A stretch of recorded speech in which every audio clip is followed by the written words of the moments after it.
आजाद भारत के इतिहास में आज तक ऐसा नहीं हुआ है जब देश के गृह मंत्री ने लोकसभा के अंदर खड़े होकर साला शब्द का इस्तेमाल किया है।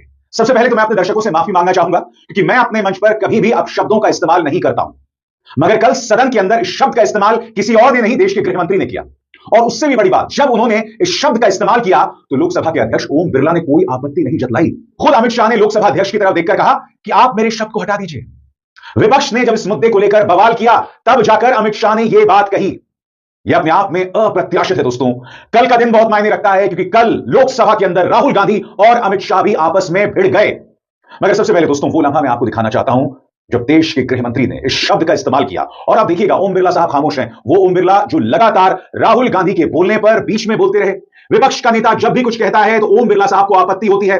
ओम बिरला साहब, प्रियंका गांधी वाड्रा, राहुल गांधी, गौरव गोगोई, अखिलेश यादव जब भी अपनी बात रखते हैं गतिरोध पैदा करते रहते हैं, मगर जब देश के गृहमंत्री साला शब्द का इस्तेमाल करते हैं तो उनके मुंह से एक शब्द नहीं निकलता। खुद गृहमंत्री यह तय करते हैं कि शब्द को जो है हटा दिया जाए संसदीय कार्रवाई से। देखिए वो मंजर क्या हुआ था। निर्णय कर दिया, मगर मैं भी साहब थोड़ा ज्यादा सोचता हूं। तो मैंने सोचा साहब ये चुनाव आयोग कहते हैं कुछ नहीं हो रहा है, तो ये लोग आरोप क्यों लगा? मान्यवर मेरे शब्द को ऐसे हो तो काट दिया राहुल जी। जाहिर सी बात है दोस्तों, इस शब्द को लेकर जबरदस्त बवाल हुआ है। राहुल गांधी ने बाद में इस पर ट्वीट किया है। वो बयान सुनाते हुए वो कहते हैं, अमित शाह का संसद में साला कहना वोट चोरी को लेकर उनकी घबराहट और बेईमानी को बेनकाब करता है। कल का दिन अमित शाह और राहुल गांधी के बीच टकराव का दिन था। राहुल गांधी ने उन्हें चुनौती दी कि मैं अपने प्रेस कॉन्फ्रेंस में वोट चोरी को लेकर जो मुद्दा उठाता रहता हूं उसको लेकर मुझसे बहस कीजिए। अमित शाह ने जवाब दिया कि मैं अपनी बात रखूंगा मगर आप तय नहीं करेंगे कि मुझे अपनी बात किस अंदाज में रखनी है। यह घटनाक्रम अपने आप में बहुत दिलचस्प रहा दोस्तों। मैं चाहूंगा इस टक्कर को आप जरूर देखें, देखा जाए। Let us have very good idea. Let us have a debate on the press conference. Amit Shah ji, I challenge you to have a debate on the 3 press conferences. Please.